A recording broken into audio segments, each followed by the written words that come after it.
Hello, I'm Shane Trejo with the Michigan Bitcoin Trade Council. I'm here today with Josh Powell. He is a candidate for city council in Westland, Michigan. He works in tech as a developer and does work on the blockchain. We want to discuss his work and the potential for Bitcoin and the blockchain to have an impact on creating better, more efficient government at the municipality level. So glad you could be here with us today, Josh. Yeah, thanks for having me. I appreciate it. So, Josh, tell us a little bit about yourself and what it is you do and how it pertains to blockchain and Bitcoin. Sure. My I've got two hats, like a lot of people in blockchain, in development. It's not my day job. So my day job is in tech as well. I'm a master data administrator for a large supplier, so I deal with databases and stuff there. But on my side time, when I'm not also running for office, I do some blockchain development. Specifically, I'm working on a program called Myriad Social, which is a decentralized social media app that's run on the blockchain. It's a Web3 overlay um, that aggregates content from places like Facebook, Twitter, Reddit. You can import all of those things, and you can monetize it. You can mint it. I mean, I'm not here to sell Myriad Social, but that's sort of like the overview of what we do. It's all about transparency. The algorithm's transparent. You can turn it on or off the algorithm. But the we were really on the Polkadot blockchain development cycle, and then that sort of there's a wrench thrown in there if you're familiar with that whole saga. So so we've been pivoting a little bit here and there, but yeah, it's good. I mean, it's just good, even if it doesn't work out in the end, it's a good learning experience. So and it all, we put all of our information out there open source. So hopefully it helps somebody else in the future, even if it doesn't work out for us. Sounds good. And yeah, that's what you brought up with the liquidity and Web3 and the different blockchains. That's kind of been our problem with that sort of thing is, it sounds good until it all dries up or something goes wrong or there's an economic downturn with with whatever network you might be on. So, can you speak a little bit about working in with Web3, working on these different blockchains and what's your opinion with regards to those in comparison to Bitcoin? Well, like you said, there's definitely a lot less, uh, I guess, stability, some unreliability, and so a lot of the times you don't see it coming because it's not obvious. There's always a large stakeholder, especially the smaller the network you're on, the larger the stakeholder of a percentage there probably is somewhere who might decide that they want to put their assets somewhere else, and then it kind of throws you for a loop. I mean, Bitcoin. Everybody knows Bitcoin is the gold standard. It's just not a blockchain that's optimized for development. I mean, I know that there are some apps built on built on Bitcoin's blockchain, but I don't know that. I think that's the only real. That's Bitcoin's strength and weakness, and then everything else is kind of there to fill a void. But I've always been an advocate of I mean I use Bitcoin like a 401k essentially. I was mining Bitcoin back in 2010 when you could have a pop up on your screensaver that mined Bitcoin when you weren't using your gaming computer. So that was I've been sort of on and off in that sphere since then. Obviously, it's a little harder to make a coin now, and you Yeah, can't. no, yeah, you need an industrial mining operation to be able to pull any coins out of the network these days. But yeah, so you're running for city council. Talk a little bit about that, why you decided to run, and what you hope to accomplish by running. Sure. So I got involved, like a lot of people in 2020, more politically. There's a myriad of reasons why. Myriad social, but the it all comes down to control. There's too much central control. Whether regardless of what you think on how the pandemic was handled, I think it would have been better handled at the local level, to make those decisions. And so that's why I want to for local office, I want to, you get people in local office that can take more local control. They can make those decisions, and that filters into, Bitcoin. I haven't actually made that public announcement yet, but I am one of my things I want to advocate for on city council is to make Bitcoin is to take Bitcoin at the city level for all debts, water bills, tax payments, anything like that. Any reason you might have to pay the city, we should take Bitcoin. And I mean, it's only, if you look at the 10-year returns on Bitcoin, there's really no reason not to. And it can be easily converted to cash if the city needs to pay a bill or something like that. So then it eliminates one of the biggest headaches I've seen from a lot of residents, or one of the biggest complaints is when they go to pay their water bill, it's already expensive enough, and the city adds on another $5 or $6 for credit card transaction fees on top of what you're already paying for your water bill. And something like using digital currency helps eliminate or drastically reduce that. There's still some fees associated there, but they're in the cents, not in the dollars. Yeah, it solves a lot of problems. And besides just the common sense idea of taking Bitcoin for, paying, taxes or things like that, are there any other ideas that you have or have thought about with regards to using Bitcoin and the blockchain to make government more transparent or efficient? Yeah, absolutely. I mean, I think if you had obviously, I don't know if we want to have the city government run all of its finances on Bitcoin. Not that it couldn't and it wouldn't be fine, but something like that where it's all transparent. You can see every transaction. I mean, if I can see every transaction on the blockchain, be from if everybody can go see my transactions, if I give you my wallet, why can't I see all the government's transactions when they're supposed to be much more open and transparent than I am? You know what I mean? And I have no problem. And if you if there's some secret project somewhere, if obviously we're not talking the city level here, but if there's some secret project somewhere where they need to finance, you don't have to tell them what your wallet address is. You know what I mean? So it's yeah, I mean running things on I think having a blockchain type payment system ultimately at government level would be it would encourage openness and transparency. And then obviously Bitcoin fits that role right now. So if we start taking Bitcoin and making payments in Bitcoin, you'll always know where that funds came in, where it was spent on, how it was utilized, and if it was transferred to some shady wallet in Indonesia, or if it or if it paid Great Lakes Water Authority to pay your water bill. You'll know exactly where it went. And I think that's really important in government at all levels. Might as well start at the city level. Yeah, and that's kind of how, it goes with a lot of these budgets, you get past a $80 billion budget, X amount of money is allocated for the roads or something to that effect. And then that money is put into a fund and then you forget about it. And then, oh, it turns out oh, that money wasn't spent for roads, it was spent for something else. But if it were on the blockchain and you could track where that money is at and where it's going every step of the way, and you had, different people who were grassroots activists, people, watchdog type people on the internet who could examine the blockchain and look at where every dollar is going. That seems like it'd be a easier way to um, at least detect fraud before it gets too late, before the money's already paid out and it's already wasted. You might be able to get a better read on it at the very least if everything was on the blockchain as you described.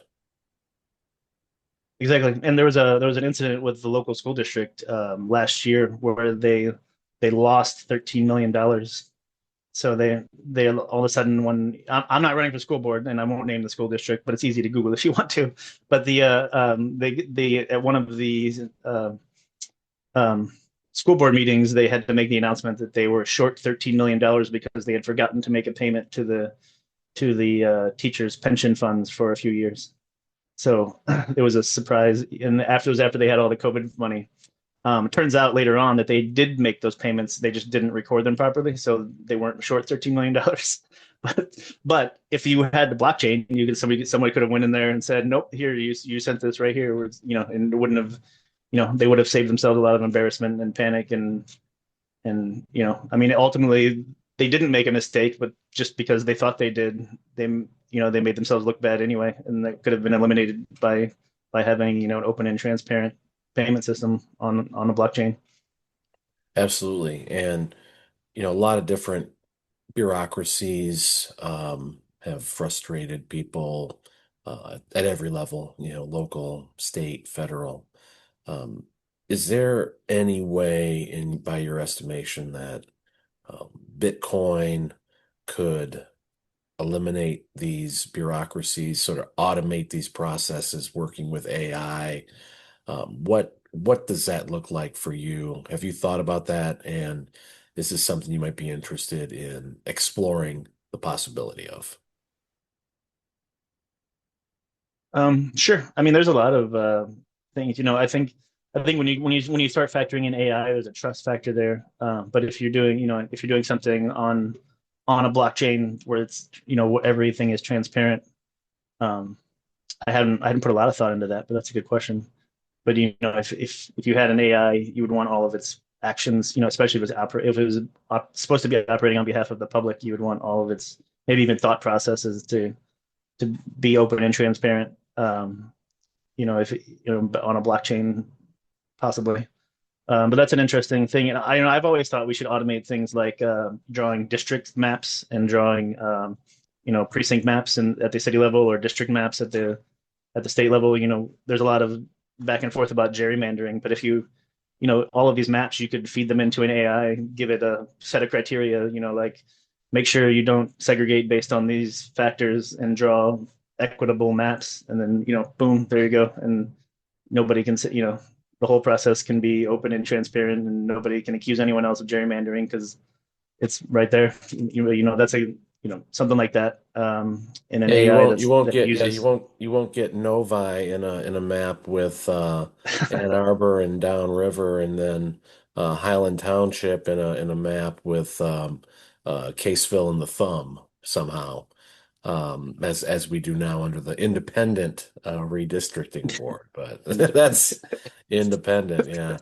But yeah, it does uh, seem like there's, obviously there's easier ways to do things.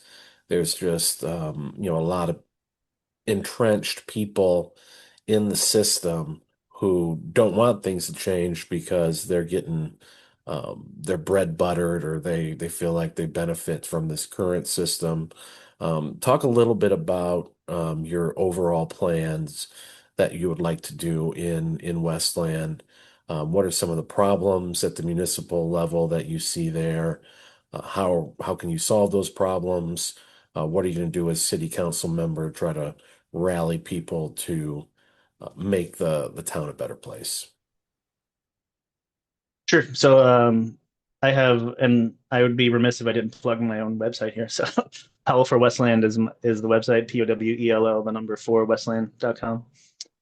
So there's that. But my broad, I have three things I want to do. Unlike a lot of politicians, I have specific goals that I want to accomplish. So the top three issues that I see are increasing utility costs. And at the city level, the only thing you can really affect is the water costs. So I want to lower the water rates. I want to build a water tower in the city. Long story short, Great Lakes Water Authority charges less when the flow rates are less. So at nighttime, when less people are using water, it's cheaper to buy water. So we have a water tower, fill it up at night, close off from them in the daytime, disperse in the daytime. Other cities around us have done that and saved about 40% on their water bills. So it seems like a simple thing to do. We could have done it not for free, but without city funds. If when we had the ARPA funds, which is why I ran a couple of years ago, but that's neither here nor there. It still saves money in the long run, so it's still worth doing. The second thing I want to do is lower the property taxes, and a long-term plan to lower the property taxes. Um, and I don't want to cut. I'm not trying to cut. As soon as you say that, everyone thinks you're trying to cut something. But you can have a 10-year plan where property values increase and you lower the millages based on that. So right now, Westland, if you're familiar with Westland, it doesn't have a lot of investment. You drive through Canton, there's wall-to-wall investment. Even Inkster is getting more investment than we are now. But it's all because we have higher property taxes.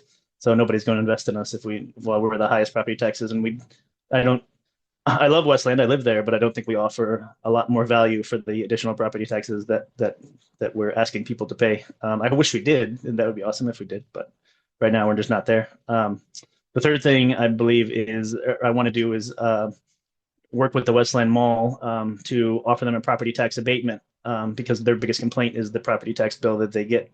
And then in return for that property tax abatement, they build an operated community center there that's free or reduced price for residents.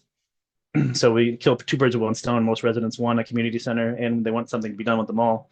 That if we offer them, at the end of the day, they're a company, they want to make money. We offer them more property tax abatements than it costs them to build an operated community center. They'll probably take that deal and they'll make the additional revenue off of there. And then tying that all back in with Bitcoin, the cost for a lot of these things can be offset. Just by if we just right now the city has $500,000 rainy day fund. If we converted that half of that to Bitcoin holdings and held it for a year, if you look at the average return rate on Bitcoin, there's another $100,000 in in revenue without having to increase anyone's taxes. Especially if you start taking payments in Bitcoin, for the water bill, things like that. Anything we don't have to convert to cash to actually pay down, the water bill would grow in value without us having to actually invest it because we can't invest that money legally as a municipality. But it's a, I believe in Michigan, it's an asset. You're probably more familiar with that than I am, but I believe in Michigan it's considered an asset, not cash. So the city can hold assets and we don't have to pay tax on the dividends or anything like that. So that's tax-free money the taxpayers can make right there. Yeah, people don't realize, what how your, municipality or state can benefit from holding Bitcoin. What To play devil's advocate, people see that it's gone up so much. It's, probably at like I don't look at it every day, but it's probably at something like 120,000 for a Bitcoin right now. Um, what would you say to people who would say, "Oh, well, it's gone up that much. It's not going to go up that much more. It could crash. It's at a peak." What would you say to someone who said something like that to you to argue against, converting the rainy day fund of Westland to Bitcoin or part of it to Bitcoin? Well, I would ask them how much a dollar buys you now than it did in 1980. What can it's I think that's a danger no matter what you have, what asset you have. But the big reason, specifically with Bitcoin and not with any of the other ones, which is I think is a big reason why you're a fan and why I'm a big fan of holding Bitcoin is because there's a finite amount of Bitcoin. There will only ever be a certain number of Bitcoins. And as people's hard drives crashes, there's a little bit less every day, probably. So, but it's got that intrinsic value. I mean, it was the first, so it's the most well known. Um, I mean, it's at this point, I think Bitcoin and U.S. dollar are probably the gold standard for moving wealth in any country in the world almost. So, I mean, if you are willing to risk holding the dollar, then I don't see why you wouldn't be willing to risk holding Bitcoin. If anything, you're just diversifying, those assets to mitigate the risk in one or the other. Well stated. Anything else that you'd like to add before we wrap up? No, just want to plug everything again. I mean, if you guys want to donate or visit or help make calls or dock doors, my website's powellforwestland.com, www.powellforwestland with the number 4.com. Number 734-234-8135. That's my campaign line. If I don't answer, you can leave a message. AI will probably answer. So just but yeah, thanks for having me on. I appreciate it. No problem. We're happy to have you, Josh. And if you are a municipal candidate or if you've been elected at a municipal level or county level or any other level in the state of Michigan, we would love to interview you and talk to you about what you're doing at whatever level you're at and how you're making Bitcoin a part of your plan to improve the state of Michigan. So stay tuned for more podcasts in the weeks to come.